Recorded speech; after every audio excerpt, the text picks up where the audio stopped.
This conference will now be recorded. Last class, we have designed the test cases based on some requirement. Now, how can we execute the test cases?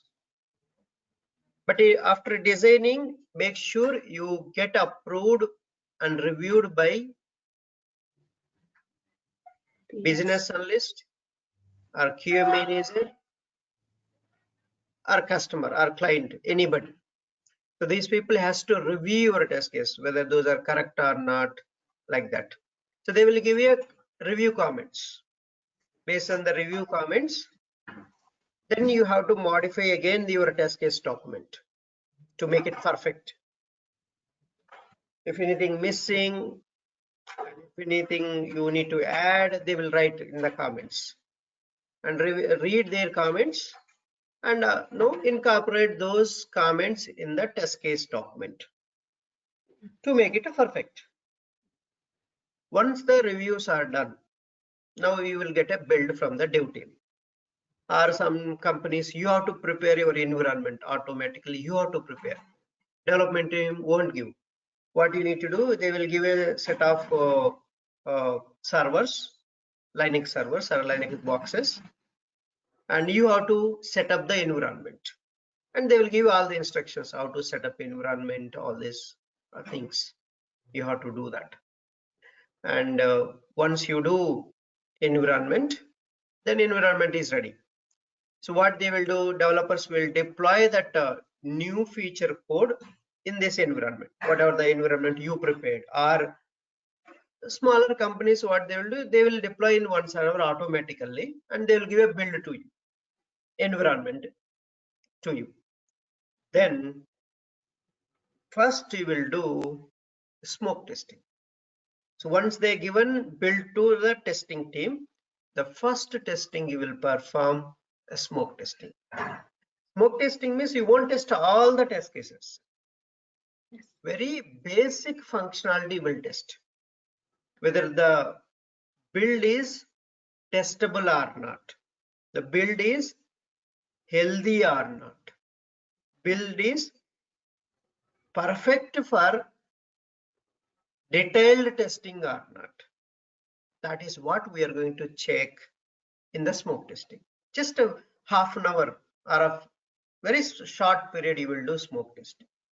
Basic functionality, each and every page you just touch each and every page, whether it is opening properly or not, no blockers at all, and it's working perfectly. Then you can say there is no issues in the application or build. If any issues are there, report that defect, any blocker bug or critical bug that is really stopping your test case execution. You report that bug and then inform the team, okay, because of this bug I cannot execute these many test cases, I am blocked, please fix this issue immediately, and then send a mail immediately to all the people, development team, your manager and development manager, so that they will be aware of that. Okay, you are blocked, so they need to unblock you, right? Otherwise you cannot continue your testing. So that they will do. After the clear build, the testable build if they give, and then you will start a detailed testing. The detailed testing time, you will read one by one test case and you will execute them. Executing each and every test case on the environment is called test case execution. What do we call this? Executing the each and every test case on the given build or environment or application under test environment is called test case execution. You're executing one by one test case. How can you execute? This is what I'll show you now. First, what is this? First, read this test case 1 onwards. Test case name, verify the Heroku app home page. What you need to do for this? Launch any browser and type the Heroku app URL this URL. You just read and do the actions. These are the actions. You will read and do action like this. So I'll open. See, I've opened a browser. Then I type the URL. I'm pressing enter key from the keyboard. See that I got a home page. So that means you have to update. So you have to tell clearly. Right? I pressed the enter key also. These steps, I'm reading this test steps. I'm doing action on the browser application. So now what I got, Heroku app home page is displayed. It is displayed, right? Heroku app home page is displayed. Then now both are same, right? Expect a result to, where is expect a result? Okay, this is the mistake.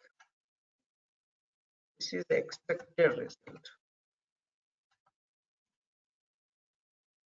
See that this expected result value, actual result value, both are same. Then status is going to be pass. That's how to write. Then there is no bug guide. For pass test case, no bugs. Only test case fails, you have a bugs. Then second test case. Verify form authentication link available in Heroku app home page. So check that. Form authentication link. See that form authentication link is available. So that test case.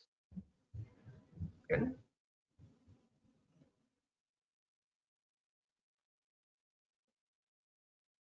See that it is available. It's inside.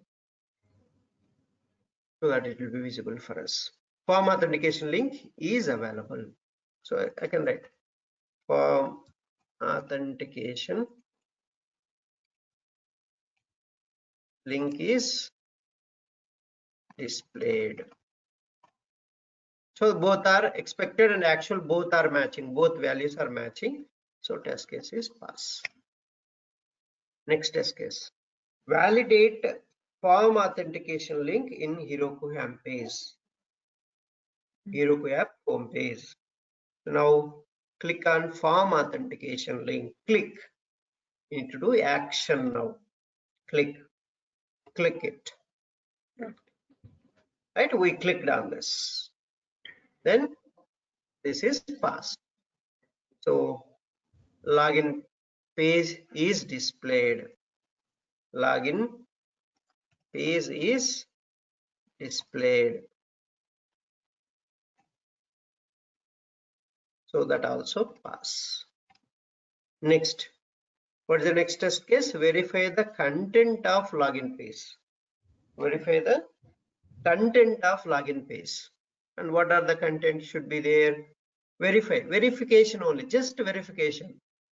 You are checking this login page text is there. Okay. This username, password, and some business rules text paragraph is there. Pass. Username edit box, password edit box, login button is there. So all these are there. So I can say simply login page is displayed with the below content. I just say in the actual result. So because it is there already, that's why I'm writing login page is displayed is in the actual result is will come. In the expected should or will you can use. Okay. So both are same. So content is pass. The status is pass. Next test case. This is all test case execution we call this. Executing each and every test case on the given field and the given environment or an application under test. AUT. AUT means application under test. That means the application is under testing phase. Validate login with valid credentials. So the steps you see that. What is the, you prepare the test data. This test data you need to use. Okay. This test data you need to use. This is the test data preparation. They will ask you who will prepare the test data. Tester for a few occasions. For a few occasions, the company or development team will give. If you are not able to do, developer will help us to create the test data. Okay, they already have the test data. That's why you can use developers test data also. Now click on, see all the steps I read. I read the steps. Type the, enter the valid username in username edit box. Enter valid password in password edit box. Click on login button. Just do that. So we typed the username and password. Now we are clicking on the login button. As per steps I am following. Now what is happening? Your expectation, what is that? System should navigate. System should navigate to. System should navigate this one. Just to see, these are the spelling mistakes. These are the grammatical mistakes. System should navigate to login secure page. Yeah. Login secure page should navigate to login secure area and should navigate to secure area page. Why we have written twice? Yeah. These are the mistakes all. Yes, same thing I did yesterday. So should display a success message logged into. So that you need to write. Now write here, system is navigated to login secure area. So write that. System is navigated to login secure area page and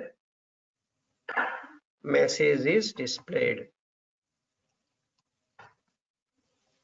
Message is displayed. What is the message? That message you got from actual result. This is the actual result. Whatever is there in the application, that is the actual result. Okay. Expected you will get from the, from where? From where you will get expected result? FRS. FRS document. Right. Yeah. You're right. FRS document. So that's a pass. Now, second test case. Verify secure area page content. So all this login success message, header bar, it is there. Close icon box, it is there. Welcome greet text is there. Logout button. See that all these are there? Yes, it is there. This is the verification. So particular functionality, particular content is present in the web page, like elements, the particular text, particular data is present in the application, and it's just verifying while execution time. So that is the this verification you can do in the execution time also, not only on the documents. You can do on the testing, to actual testing. This is all actual testing, validation. So validation time also will do verification. So it is there. Now first you can say that all these are available. Secure area page is displayed with the below content. So each and every test case you will execute like this. So this is the real time how you are going to do. I'm showing. Please catch, and this is not going to change if you go to the companies. It's the procedure. Anywhere process is same. Next, validate success header bar closed icon secure area page. Click on this close icon. You go and click on close icon. So I'm clicking on this close icon. This is the close icon, cross icon. Closed. See, that is disappeared. That's what it has to disappear. That's a functionality. Success header bar should be closed and should disappear. So you can tell that success bar is Closed.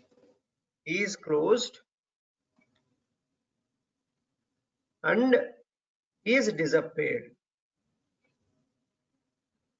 Is disappeared.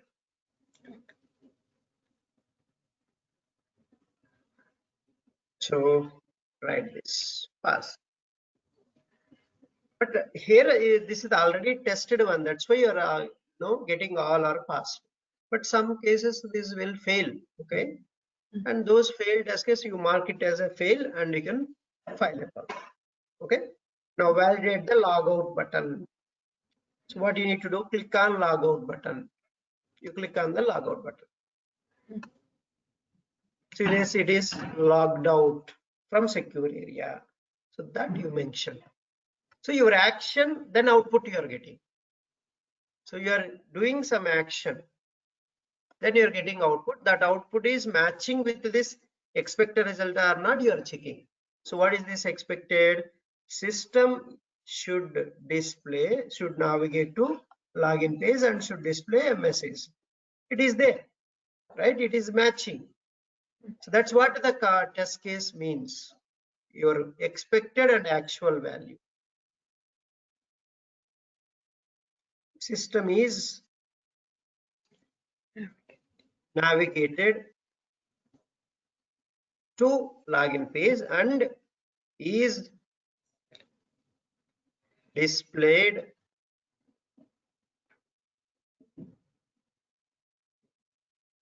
success message, you logged out from secure area with a close again. So that is also pass. So like this, the execution will happen all the test cases. So it will take time, but fine, you have to do that, right? You have to do that. Now, valid login page with the empty credentials. Next test case. Empty credentials, leave the username field blank, leave the password field blank, click on login button. So you see that. So username field is blank, password field is blank, and click on login button. Now what is happening? Nothing. Error message. So you are getting a error message. This is the expectation. So your username is invalid, error message should be displayed. So it is displayed. So both are matching now. You write the same. System is displayed.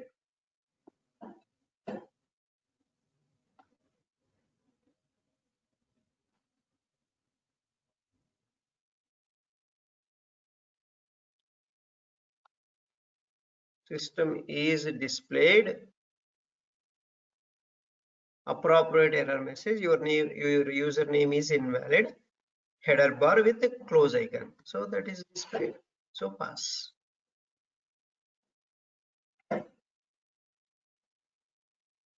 Next. Next, what is the validate login page with valid username and invalid password?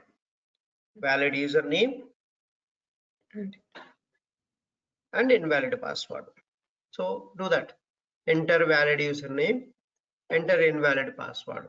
You go that, and invalid password means it's up to you. You can give all test data you can generate with boundary value analysis and equivalence class partitioning, and those techniques you can apply to generate more test data.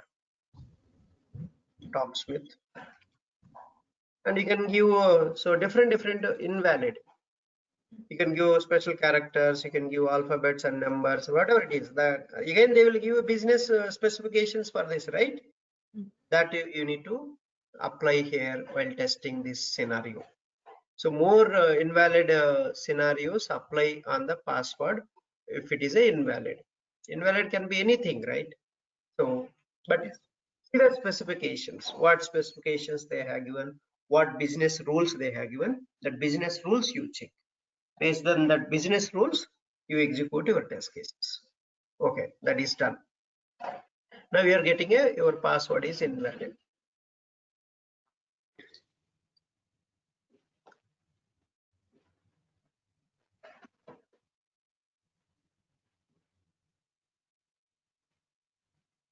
So is displayed. Is displayed, and with appropriate error message, your password is invalid. So this also pass.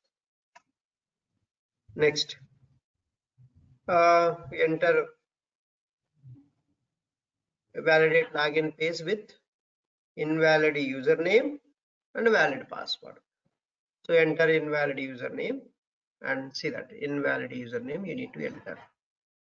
So enter invalid, whatever it is invalid, and valid password. Valid password is this one. Just give valid password. So these are actions you're inputting data, and you're doing a click action on the login button. So this is the typing is action. Clicking on login button is an action. You're doing you're first inputting and doing action, sequence of events you are doing, sequence of actions you are doing. Then you're getting output. So this output you're comparing with your expected result against your. So this application output is the actual result, and FRS requirement statement is the expected result. Both you are comparing. If both are same, the test case will pass. If both are not same, test case will fail. So if not matched means that's a defect, that's a bug, that's an issue. So those issues you can file a bug. If is displayed appropriate error message, okay, then pass. So next, validate login page with the invalid credentials. Both invalid you have to give. So let's give both invalid. I'm giving both invalid.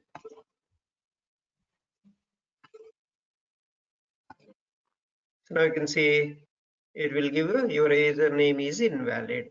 The same message we'll get. So that is the write this message. Same message you are getting, right? yes.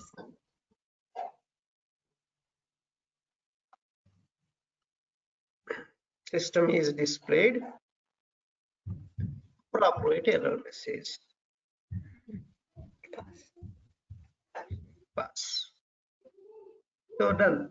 Verify the password display. So password display should be, see that it is not visible to you. So it is displaying in visible format only. So that also pass.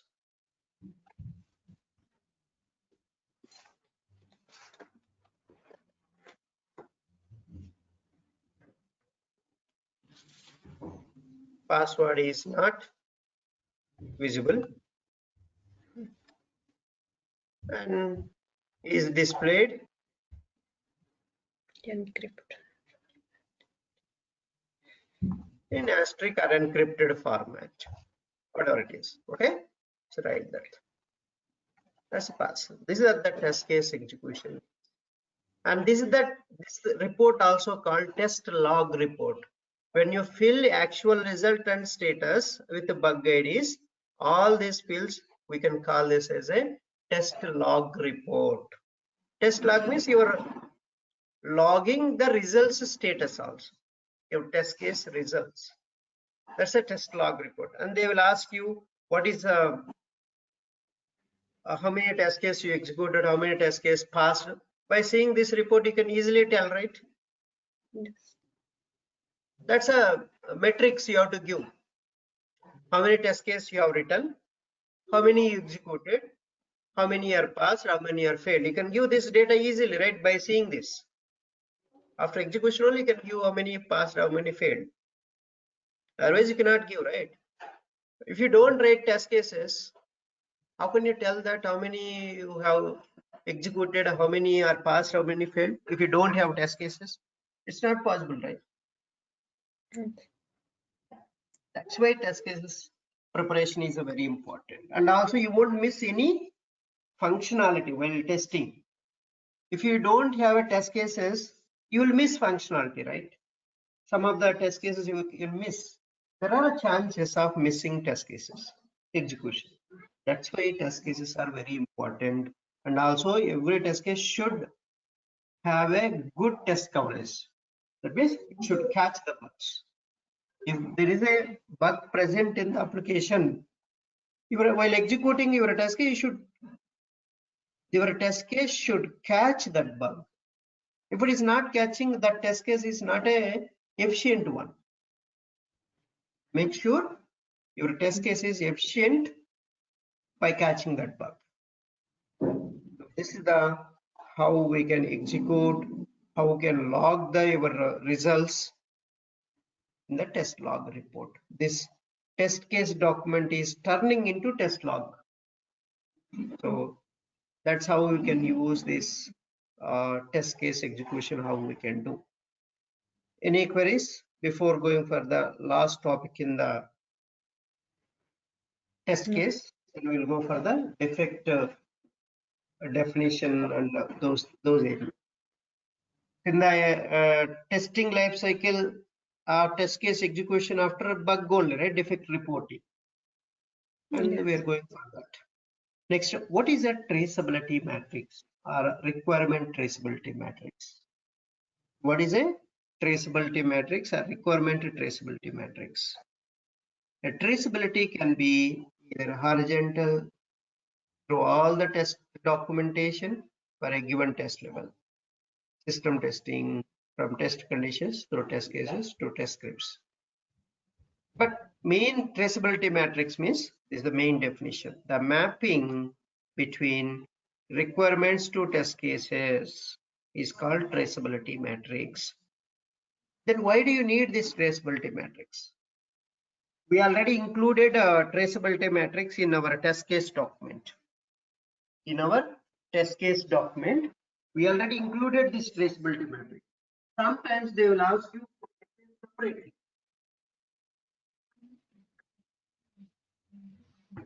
Sometimes they will ask you to prepare this traceability matrix separately, not in the test case document. And did you see the traceability matrix is there already in your test case document? There is a mapping between requirements and test cases. See, each requirement got more than one test cases. FRS number, there is a column, right? This one. This is the mapping. See, test case ID and FRS ID, your mapping. This is the mapping is called. See, this FRS 1 requirement contains 2 test cases or 3 test cases, right? Yes. So this is called traceability matrix. One requirement has how many test cases, and that test case numbers you will give or a test case names you will give. That's a traceability matrix means. Okay, that's a traceability matrix. You can prepare separately a traceability matrix. So like this, I think I already somewhere we prepared traceability matrix. So let me draw this so that you can get test case first FRS ID and test case ID. So these two mapping.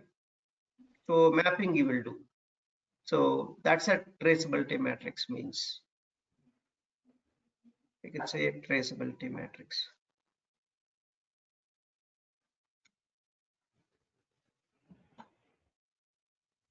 Traceability matrix.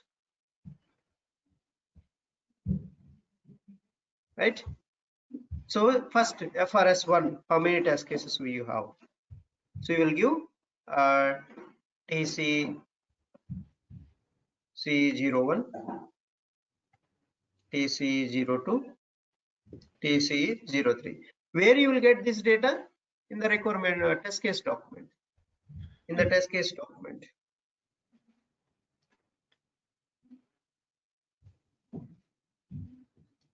Where is that? Here. In the test case document, you have that. Yes. So this is the one. So here you can see the 3 test cases have this requirement. That's how you can prepare this traceability matrix. For next FRS2. FRS2 has how many test cases? 4, 5, 4 and 5 only. You can prepare 4 and 5. FRS2 has TC04, TC05. These 2 test cases has this requirement. FRS3. How many test cases you have in this?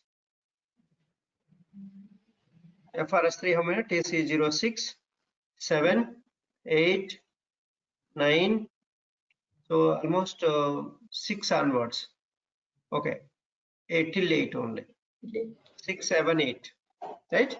So you write 6, 7, 8. TC 06, TC 07, TC 08. So this is these requirements you have FRS3, and then FRS4. So same you can write. This is called a traceability matrix. So what you call this is called a traceability matrix. So you will prepare like this. So tomorrow, why do you need this traceability matrix? That's one question, right? So why do you need this? Again, you already have in the test case document. Why do you need to prepare again this one? Trace. We can easily. So easily you can track it. So how do you know whether all the requirements are met in your test case document? How do you know? By preparing a traceability matrix or requirement traceability matrix, you can find out how. By preparing requirement traceability matrix only you can find out. So this is the question and answers this. The first reason why you need to prepare a traceability matrix, why it is important, is the requirements for a given function or a feature have changed. Some of the fields now have different ranges that can be entered, like boundary value conditions are changed now. Which tests were looking at those boundaries, they now need to be changed, right? You need to be changed them. How many tests will actually be affected by this change in the requirements? Because of this change requirement, how many test cases you need to modify? How many test cases are affected? That you need to give answer for your manager. Your manager will ask, okay, so this requirements have changed. Now let me know how many test cases we need to modify. We need to rewrite, not rewrite, modifying the same test case. That requirement related test cases. So if we have this mapping, easily you can understand, right? You know requirement number, which requirement is changing, and you can directly go to this test case traceability matrix, and you can see, right? Okay, this, for example, FRS2 is changing. How many test cases are affecting? 2 test cases. You can just simply say, okay, this FRS2 requirement has 2 test cases. 2 test cases we need to modify. Immediately you can give answer. If you don't prepare, it is a difficult, right, to answer. So that's the reason a traceability matrix is very important. So these questions can be answered easily if the requirements can easily be traced out to the test case. If you are not traced like that, and you cannot give answer quickly. That's the first point. And second point, a set of tests that has run okay in the past now has started serious problems. Previously it was working, but suddenly it failed. Suddenly it failed. Now you need to look at that. What functionality do these tests actually exercising? And if you have prepared a traceability between the test case and requirements,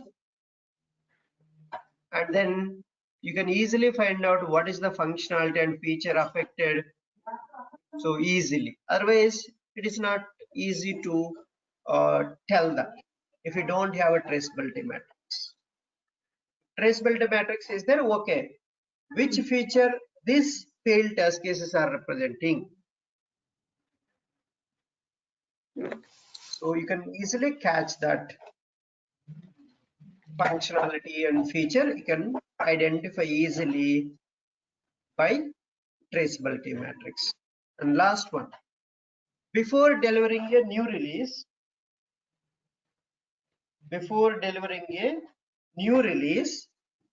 we want to know whether or not we have tested all of the specified requirements in the requirement specification document.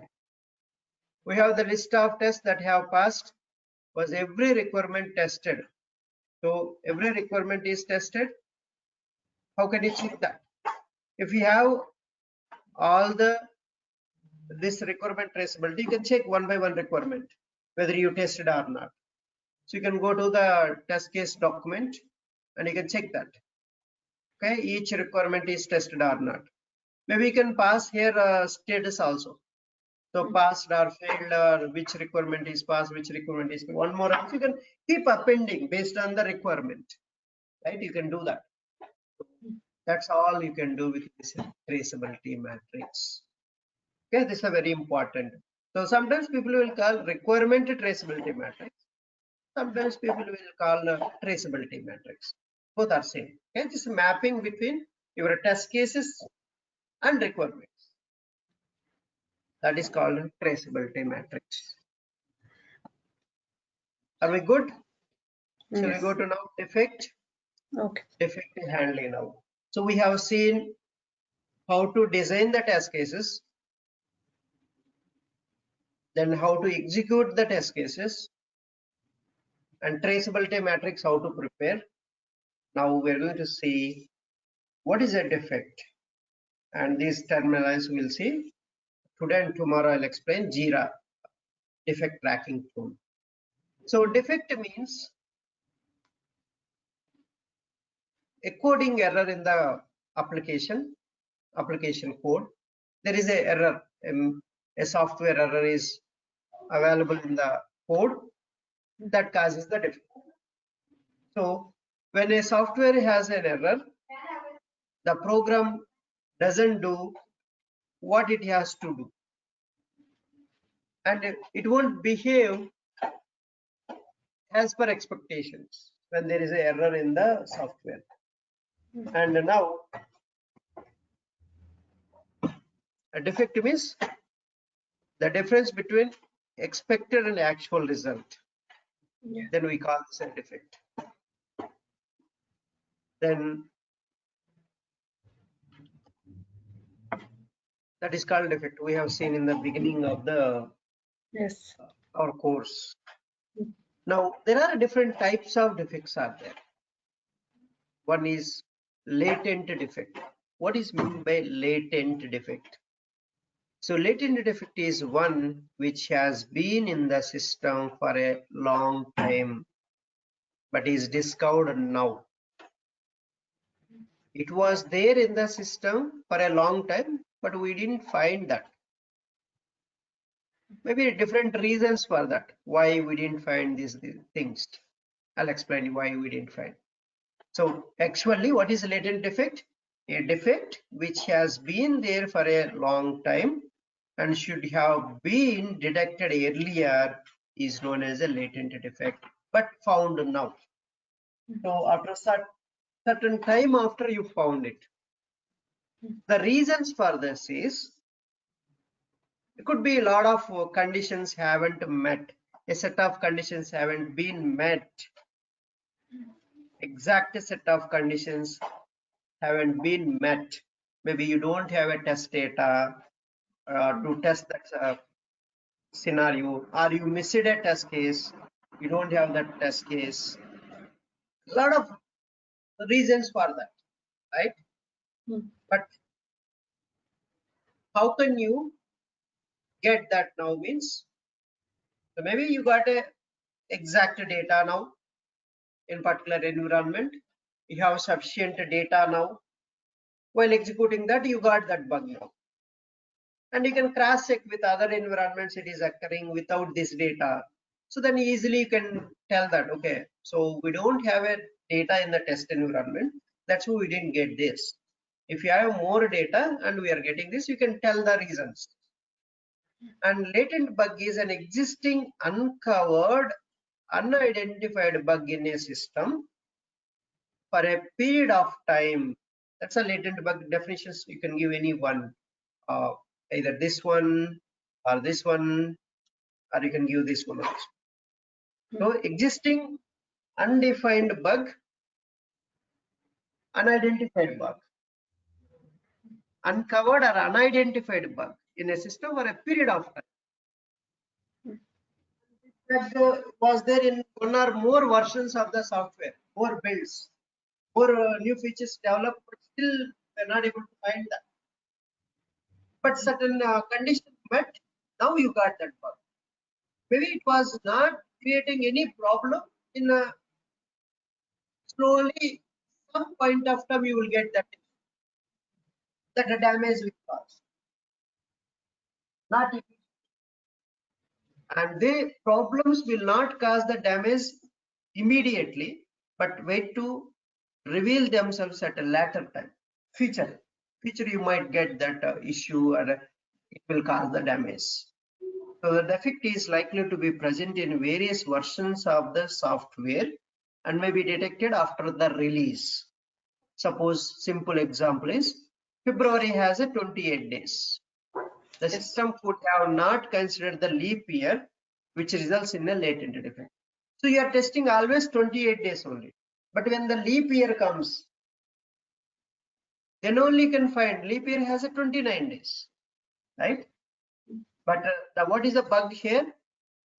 Even in the leap year also, the February month shows only 28 days. That's a bug. You should have 29 days. The expectation is 29 days, but the actual value is 28 days only showing in the February dropdown. Then that is a bug, right? So that's you. Only we found when the leap year comes only. Normal years you cannot catch that until unless you specifically select the leap year and see the number of days. So that kind of extensive test case we need to write. Then only you can catch that bug. Otherwise you cannot catch. So these defects do not cause damage to the system immediately, but wait for the particular event that should be occurred. So that event may cause the damage later stage.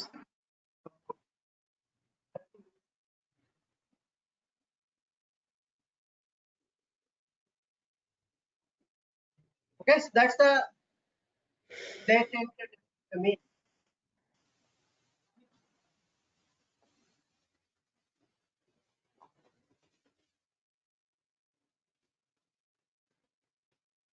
Now,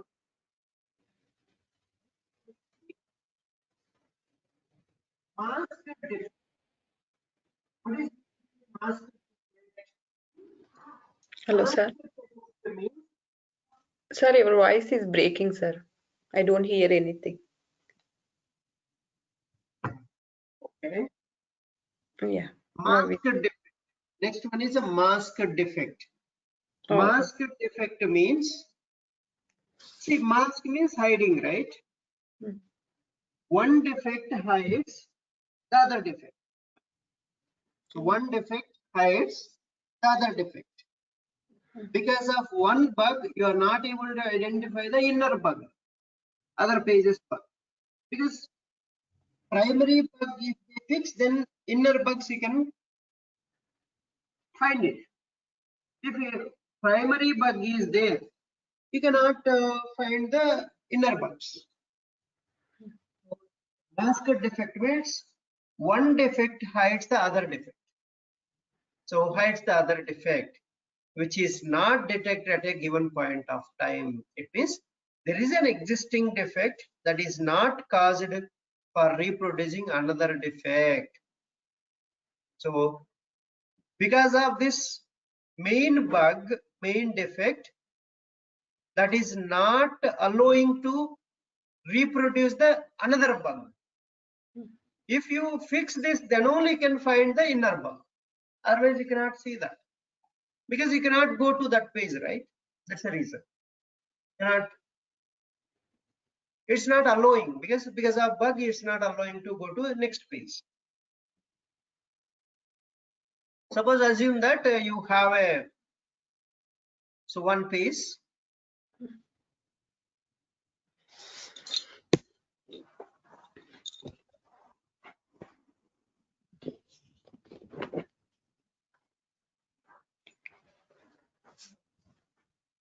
So you assume that this is the page.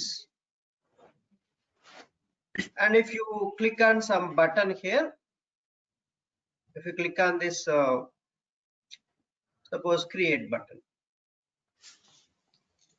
create user button, okay, create user button, then the next registration page will open to you. This page will open, but here you have a lot of fields are there. So you have some edit boxes, right?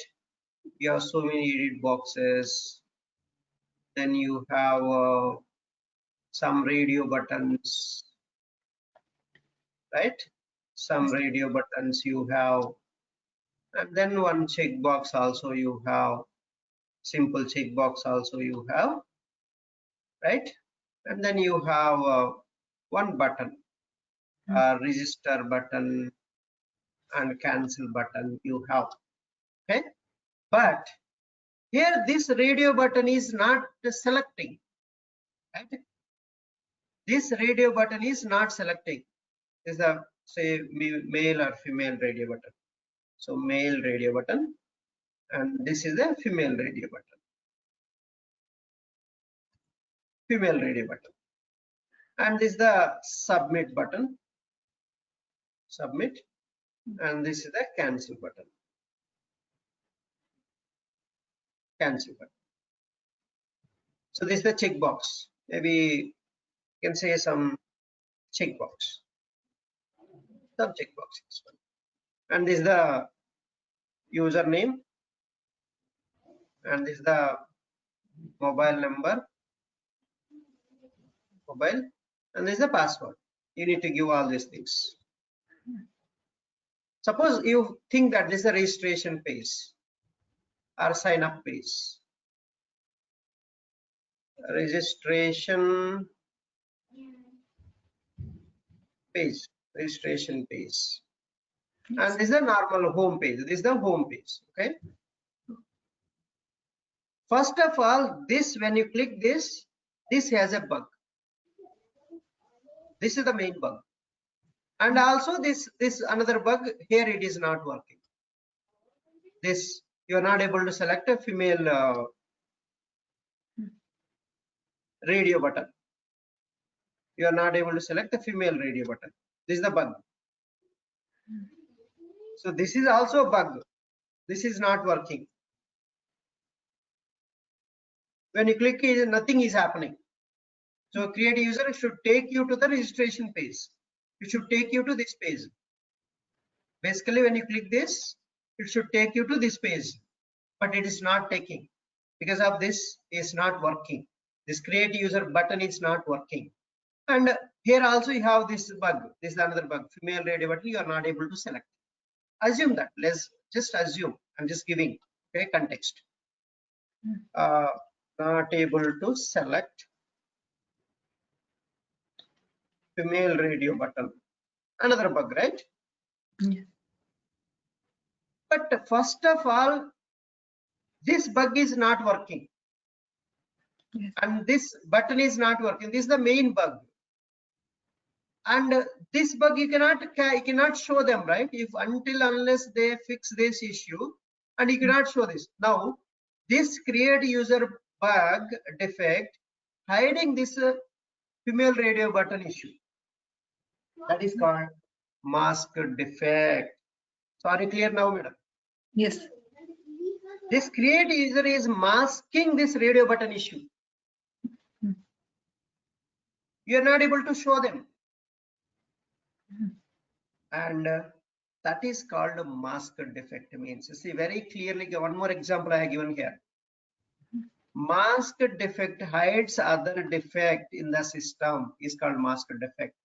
There is a link to add employee in the system. Suppose you assume that this is add employee. Okay. On clicking this link, you can also add a task for the employee. Maybe first you can add employee. In the add employee, you have a add task, one more. So same, you can replicate this scenario. Add a task, one more. Maybe here you have add task. So add task for the employee. Let's assume both the functionalities have bugs. Now, However, the first bug, add employee, goes unnoticed. It's not working. Because of this bug, in the add task is masked. Add task bug is masking. Because add employee is not working. Due to that, add task bug also not able to show that. So that's a masked defect. So failing to test a subsystem might also cause not testing other parts of it which might have defects but remain undefined as the subsystem was not tested due to its own defects. See, one defect hiding the other defect. So you can tell either give this example also, this example or this example. Suppose you tell that all this in my page, okay, I have this one, and when I click on this, it will go to this page. There one more bug is there. I couldn't show that bug because of this main bug. So now this create user defect masking that other defect. You tell clearly explain this scenarios. Okay, is that clear? Yes. Masked. Mask means you are putting mask, so nobody can see that inside one, right? So that's a masked defect. At least remember that English terminology. Right? It will be easy. Next, are you clear on latent defect, masked defect? Now, defect leakage. What is a defect leakage? So the defects which we are unable to find during system testing or UAT testing, but it occurs in production. That is called a defect leakage. What is a defect leakage? The defects which we are unable to find during our system testing or user acceptance testing. We missed them in our testing, but they found in the production environment. That is called defect leakage. How can you calculate this defect leakage? So this is the formula. Number of defects slipped divided by number of defects received minus number of defects withdrawn multiplied by 100. If you give, you will get a defect leakage. So let's see a simple example. In production, the customer raises 21 issues. That means you missed 21 issues. So this is the one. You missed means you slipped means you missed them. So that customer found them. During your testing, you filed 267 issues were reported, but there were 17 invalid defects. This is the number of defects withdrawn means invalid defects. The developer not accepted those defects. 17 invalid defects. So because of wrong test cases, mistakes by tester, and error in the test environment, are so many reasons. Because of that, 17 invalid it become. Now how can you calculate with this data the defect leakage? So observe here. So the formula, apply the formula. Number of defects slipped means 21, right? 21 you missed, that were found in the production. Customer found them, you didn't find them. These are the slipped in your testing, missed in your testing. Then number of defects received. So total defects you find 267. So 267, and number of defects withdrawn. In that total, 17 are withdrawn, 17 are invalid. So multiply 100. If you give 84% is the defect leakage. That's how you can calculate the defect leakage. Is it clear? Yes. Simple, right? If you remember this formula, they will give you the problem statement like this. So they will give you the problem like this, and they will ask to calculate the defect leakage. If you remember this formula, you can calculate and tell defect leakage. Otherwise, you cannot tell, right? But you have data. But in the interviews, they will give this scenarios like this. This is the problem. How can you solve that problem? How can you get this defect leakage? By this formula. Apply this formula.